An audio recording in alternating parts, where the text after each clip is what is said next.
আসসালামু আলাইকুম প্রিয় কৃষক ভাই বন্ধুরা। আমি মোহাম্মদ মেহেদি হাসান, স্মার্ট কৃষি বিজ্ঞানের পক্ষ থেকে আপনাদের জানাই স্বাগতম। আজকে আমি আপনাদের দেখানোর চেষ্টা করব শুঁয়োপোকা। শুঁয়োপোকা আসলে কি, এটা নিয়ে আমি আপনাদেরকে বোঝানোর চেষ্টা করব। এই শুঁয়োপোকা গাছের পাতা কেটে ফেলে এবং খুব দ্রুত ফসলের ক্ষতি করে। যদি সময় মতো দমন না করা হয় তাহলে ফলন অনেক কমে যায়। শুঁয়োপোকা কি কি গাছে হতে পারে? শুঁয়োপোকা বিভিন্ন গাছে হতে পারে, সবজি, আম, বাঁধাকপি এগুলোতে কিন্তু হতে পারে। ধান, ভুট্টাতেও কিন্তু শুঁয়োপোকার আক্রমণ কিন্তু হয়ে থাকে। এমনকি বড় বড় গাছে, আম গাছেও কিন্তু এই আক্রমণটি হয়ে থাকে। কি দিবেন?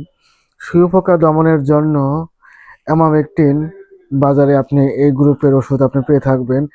অ্যামামেকটিন নামের গ্রুপের যে কোনো ওষুধ কিন্তু বাজারে যে কোনো দোকান থেকে আপনি কিনতে পারবেন।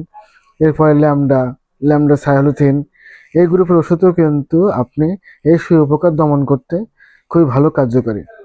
16 লিটার পানিতে কিভাবে আপনি ডোজটি দেবেন? ল্যামডা সাইহ্লোথিন নামে যে গ্রুপটি আছে 100 মিলি সমান 3 কসি, প্রতি 16 লিটার পানিতে 3 কসি করে দেবেন। আর অ্যামামেকটিন 10 গ্রাম, এখানে 5 গ্রামও থাকতে পারে, 10 গ্রামও থাকতে পারে। যদি 10 গ্রামের হয় তাহলে প্রতি টাঙ্কিতে 100 লিটার পানিতে 1 পাতা করে দেবেন। আশা করি আমার ভিডিওটি ভালো লেগেছে, অবশ্যই পাশে থাকবেন। ধন্যবাদ।